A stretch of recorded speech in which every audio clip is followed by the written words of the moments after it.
ఓం గం గణపతయే నమః. ఓం శ్రీమాత్రే నమః.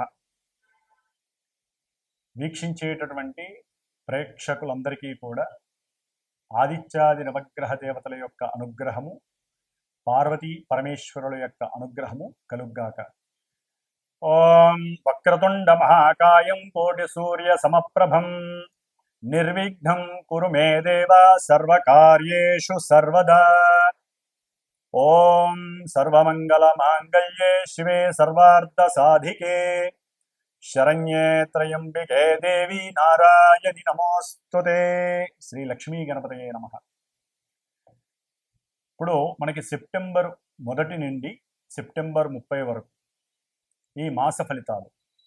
ముఖ్యంగా ఈ సెప్టెంబర్ మాసంలో మనకి అంతకుముందే గణపతి నవరాత్రులు ప్రారంభమైనాయి. ఈ సెప్టెంబర్ 6వ తేదీన మరి స్వామివారి యొక్క నిమజ్జన కార్యక్రమాలు పూర్తవుతున్నాయి.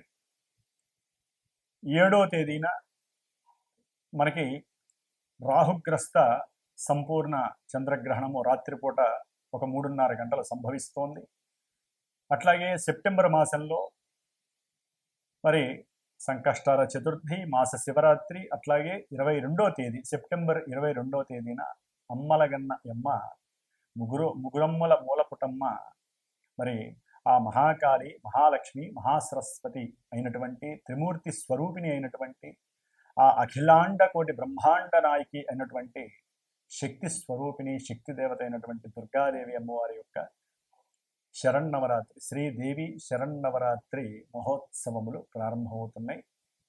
కాబట్టి ఈ భాద్రపద మాసం ప్రారంభమై మధ్యలో అమ్మవారి యొక్క నవరాత్రులు ప్రారంభమై శరదృతువు ప్రారంభమవుతుంది. ఇప్పుడేమో వర్ష ఋతువు.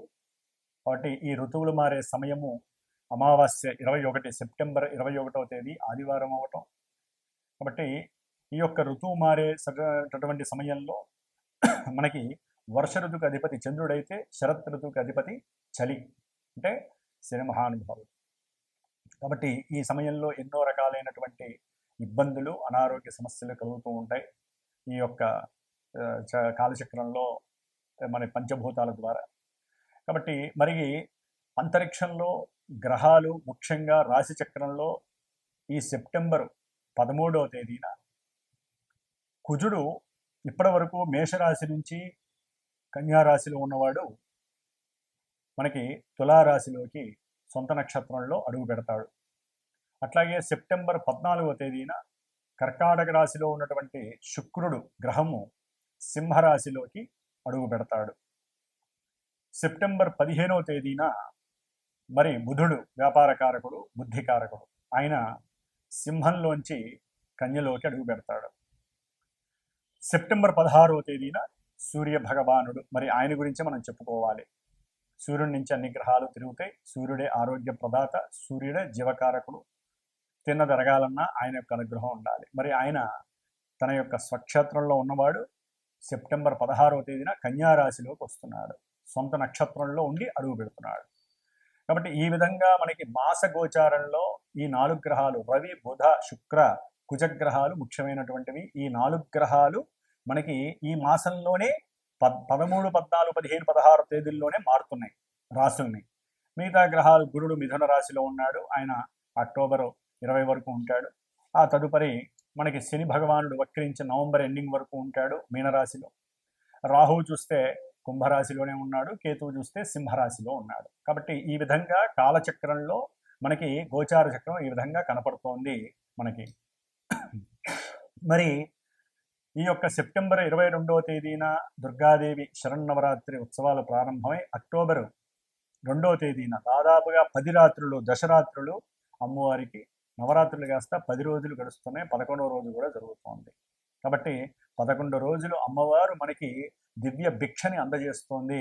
అమ్మవారిని స్తుతించటానికి, అమ్మవారి అలంకరణలు చూడటానికి, అమ్మవారి యొక్క నామస్మరణలు మన నోటితో ఉచ్చరించటానికి యజ్ఞ యాగాదులు, పూజలు, పునస్కారాలు, ప్రసాద నివేదనలు, ఇట్లా అమ్మవారికి సమర్పించేటటువంటి అన్నీ కూడా మళ్ళీ మనకి అమ్మవారు మనకి ఇచ్చేటటువంటి యోగ్యకరమైనటువంటి కాలాలు ఈ సెప్టెంబర్ మాసంలో మనకి 11 రోజులు అక్టోబర్ 2 వరకు నడుస్తుంది. కాబట్టి ఆ అమ్మవారి యొక్క దివ్య మంగళ స్వరూపము, ఆవిడ యొక్క దివ్య అనుగ్రహము ప్రపంచానికి అట్లాగే భూలోకం మొత్తానికి అంతరిక్షంలో ఉన్న గ్రహాలన్నిటికీ ఆవిడ యొక్క శక్తి ప్రసాదింపబడి మనందరి చేత పూజలు అందుకున్నటువంటి అమ్మవారు మళ్ళీ మనకి జ్ఞానభిక్షని మోక్షభిక్షని ఇక్కడ భూమి మీద మనం బతకడానికి కావలసినటువంటి అన్ని రకాలైనటువంటి భిక్షలని అందచేయాలని కోరుకుంటూ అందరినీ ఆశీర్వదిస్తూ ఈ సెప్టెంబర్ మాసంలో ఏ రాశుల వారికి ఏ విధమైనటువంటి ఫలితాలు గోచరిస్తున్నాయి, మేషరాశి నుంచి మీనరాశి వరకు ఏ ఫలితాలు వీరికి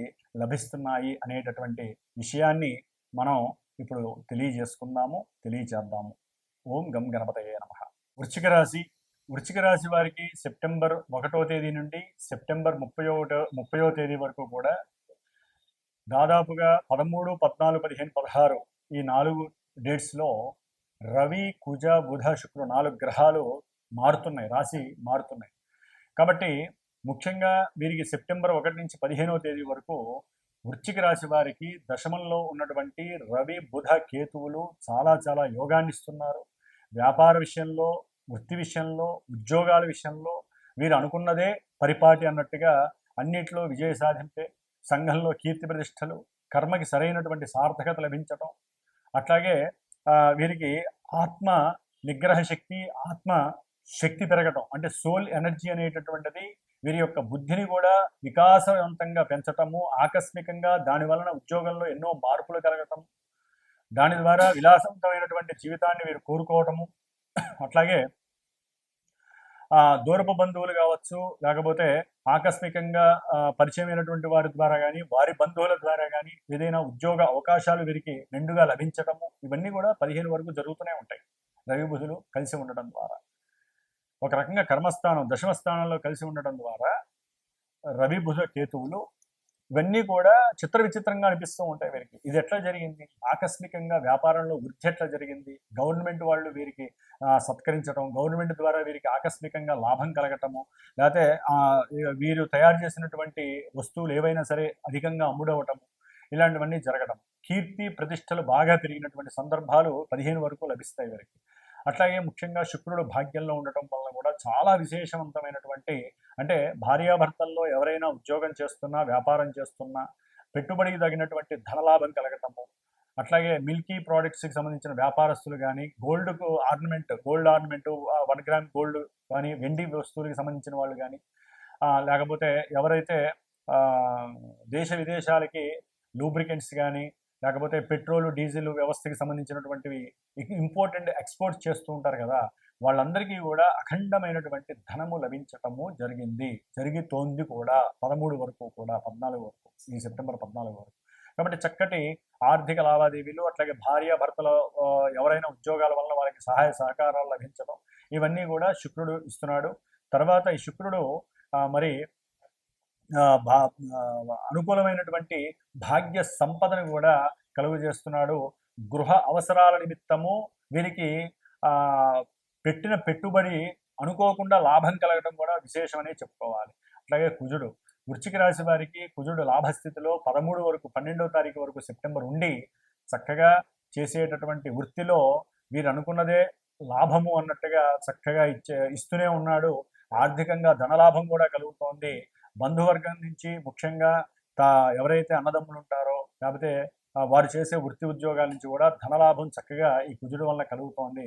అయితే వీరికి రవి, బుధులు లాభంలోకి వచ్చినప్పుడు ఇంకా విశేషమైనటువంటి వృత్తిలో ప్రమోషన్స్ కలుగుతున్నాయి. ఈ సెప్టెంబర్ 15 తర్వాత ఆకస్మికంగా వ్యాపారాల్లో చక్కటి లాభము కలిగే అవకాశం ఉంటుంది. బంధువర్గములు వాళ్ళతో వినోదాలు, ఆహ్లాదంగా ఉండేటటువంటి సందర్భము, వారి యొక్క సహాయ సహకారాలు మెండుగా లభించడం జరుగుతోంది. ధైర్య పరాక్రమ సాహసాలు వీరికి కలుగుతున్నాయి. శత్రు రోగ రుణ బాధలని కూడా నివృత్తి జరుగుతున్నాయి వీరికి సెప్టెంబర్ 15 తర్వాత. ఇంత విశేషమైనటువంటి యోగము వృశ్చిక రాశి వారికి కలుగుతోంది. శుక్రుడు 14 తర్వాత దశమంలోకి వచ్చినప్పుడు శుక్రకేతువుల వలన కర్మ లోపం కలుగుతోంది. ఇటు చతుర్థంలో ఉన్నటువంటి రాహువు, అట్లాగే శుక్రుడు, కేతువులు, దీనివల్ల ఏంటంటే విదేశాలకు వెళ్ళి చదువుకోవాలి అనుకున్నటువంటి విద్యార్థులకి సరైనటువంటి, అంటే ఒకవేళ వెళ్ళి అక్కడ ప్రదేశాలు సరిపోక, కొత్త వాతావరణం సరిపోక, డబ్బు సరిపోక, కావాల్సినంత డబ్బు సమకూర్చుకోలేక కుటుంబము వీరు ఇబ్బందులు పడటం, భార్యాభర్తలు ఉన్నట్టుండి ఉద్యోగ నిమిత్తమై దూరం అయిపోవటం, దాని ద్వారా భార్యాభర్తల మధ్య అనుమానాలు, రకరకాల పోకడలు కలగటం, ఒక్కోసారి తెలియకుండానే వీరు తమ యొక్క కర్మ స్థితిని దాటి పక్కకు వెళ్ళిపోయి చేయకున్నటువంటి పనులు చేయటం, దాని ద్వారా ఎన్నో ఇబ్బందులు ఇక్కట్లు పడటం అనేది శుక్రుడు 13 తర్వాత మారుతున్నాడు కాబట్టి 14 నుంచి కొంచెం జాగ్రత్తగా ఉండండి. వీరు ముఖ్యంగా ఉద్యోగస్తులు, అట్లాగే దూర ప్రాంతాలకు వెళ్ళేవాళ్ళు, బంగారు పనులు చేసేవాళ్ళు కావచ్చు, వీళ్ళందరికీ కూడా స్త్రీలతో కొంత ఇబ్బందులు కలిగే అవకాశం ఉంటుంది. కాబట్టి శుక్ర రాహు కేతువులు, గణపతి ఆరాధన, అట్లాగే శుక్రుడికి సంబంధించిన దుర్గాదేవి ఆరాధన చాలా విశేషము. నిత్యము గరికతో గణపతికి ఆరాధన చేయండి. అట్లాగే ఎరుపు పూలుతో అమ్మవారికి అర్చన చేయండి, లేదా మల్లెపూలు దొరుకుతాయి, మల్లెపూలతో అమ్మవారికి అర్చన చేయండి. కొంతవరకు లలిత కళలు, సినిమా యాక్టింగ్ చేసే వాళ్ళకి బురద జల్లినట్టుగా వీళ్ళ మీద లేనిపోని అభాండాలు కలుగుతాయి. కొంతమందికి అది చాలా సెన్సేషనల్ న్యూస్ అయ్యి వీళ్ళ యొక్క కీర్తి ప్రతిష్టలు దెబ్బతినే అవకాశం ఉంటుంది. షేర్స్ అండ్ సెన్సెక్స్ బిజినెస్లో కూడా కొన్ని అవకతవకలు జరగటము, అసలు విషయాలు బయటికి రావటం, ఈ మనీ లాండరింగ్ విషయాల్లో కూడా కొంతమంది రాజకీయ నాయకులకు కావచ్చు, లేకపోతే బంగారు షాపులు ఉన్న వాళ్ళు కావచ్చు, కొంతమంది జ్యువెలరీ బిజినెస్ వాళ్ళకి కావచ్చు, మనీ లాండరింగ్ విషయాలు జరిగే అవకాశం ఉంటుంది. ఇట్లా ఎన్నో రకాలైనటువంటి చోరత్వాలు, అంటే దొంగతనాలు జరిగే అవకాశం కూడా కలిగే అవకాశం ఉంటుంది వృశ్చిక రాశి వారికి. కాబట్టి అకస్మాత్తుగా కొంత ధనం వ్యయం అవుతుంది, ధనము పోగొట్టుకునే పరిస్థితి వస్తుంది. విద్యార్థులకి కొంత గండకాలం అనే చెప్పుకోవాలి. కాబట్టి వీరు కొంత జాగ్రత్తగా ఉండి గణపతికి ఎక్కువ ఆరాధన చేయండి, మీకు శుభం జరుగుతుంది. ఓం గం గణపతయే నమో నమః. గం గణపతయే నమః. వీక్షించేటటువంటి ప్రేక్షకులందరికీ కూడా ఒక చిన్న గమనిక,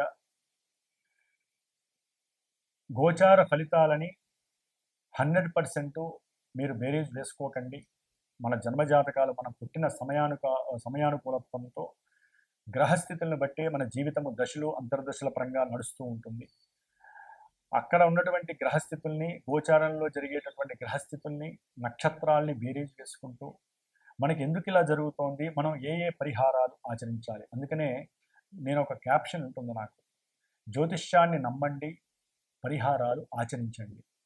ఎందుకంటే జ్యోతిష్యాన్ని వినటము, జన్మజాతకం చెప్పించుకోవటము, గోచారంలో అన్ని ఛానల్స్లో అందరు గురువులు చెప్పింది విని భయాందోళనకు లోనవటము, లేకపోతే మాకు కొన్ని జరిగినాయండి, మాకు కొన్ని జరగలేదని ఫోన్లు చేసి కాస్త ఇబ్బంది పెట్టడము, ఇవన్నీ కాదండి. నిజంగా మీరు గ్రహస్థితిని నమ్మితే మీకు జరిగేటటువంటి సమస్యల నుంచి బయటపడటానికి మాలాంటి గురువులకి ఫోన్ చేయండి, నమ్మకం ఉన్న వాళ్ళకి ఫోన్ చేయండి. మీ జన్మజాతకాన్ని దక్షిణ తాంబూలాదులు ఇచ్చి మీ జన్మజాతకాన్ని చక్కగా చెప్పించుకోండి. ఎందుకంటే గురువుకి దక్షిణ ఇవ్వకపోతే, జాతకం చెప్పించుకున్నా, పూజ చేయించుకొని ఇవ్వకపోయినా వాళ్ళకి గురుశాపం అని కూడా ఉంది, గురుశాపం తగులుతుంది. ఎందుకంటే ఒకరికి ఒకరు సహాయ సహకారాలు అందించుకోవటం, మాలో ఉన్న జ్ఞానాన్ని మీకు ధారపోస్తాము, మీకు ధైర్యాన్ని ఇస్తాము, పూజలు చేస్తాము. మరి మీరు కర్మల్ని పోగొట్టుకోవడానికి మీరు సంపాదించిన సొమ్ములోంచి ఒక పైసా మాకు ఖర్చు పెట్టాలి, గురువుకి దక్షిణ ఇవ్వాలి, చేసిన పూజలకి సామాగ్రికి చేసుకోవాలి, మరి ఇన్ని రకాలుగా చేయాలి. కాబట్టి జన్మజాతకాన్ని నమ్మండి. గోచార చక్రాల్లో ఉన్నటువంటి గ్రహస్థితుల్ని అనుకూలంగా ఏ గ్రహాలకి స్తోత్రపారాయణ చేయాలి, ఏ దేవతలను ఆరాధించుకోవాలో అలా చేసుకుంటూ వెళ్ళండి.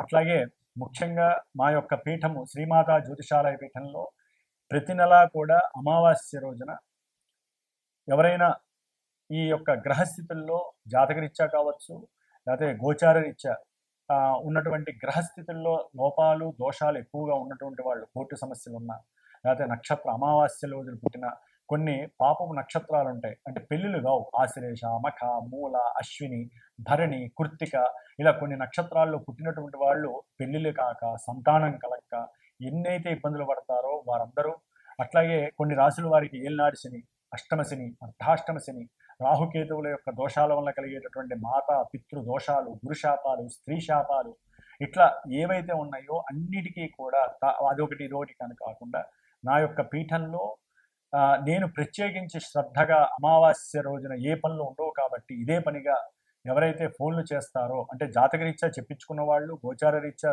సమస్యలు ఉన్నటువంటి వాళ్ళు, ఒకవేళ ఏదీ లేనటువంటి వాళ్ళకి వాళ్ళ యొక్క సమస్య రీత్యా కూడా ఈ యొక్క ప్రతి నెలా జరిగేటటువంటి నవగ్రహ నక్షత్ర రుద్ర పాశుపత హోమము అనేటటువంటిది ప్రతి నెల కూడా నా యొక్క పీఠంలో చేస్తాను, హైదరాబాద్లో చేస్తూ ఉంటాం. కాబట్టి ఎవరైనా సరే ఉంటే ప్రత్యక్షంగా పరోక్షంగా పాల్గొనొచ్చండి.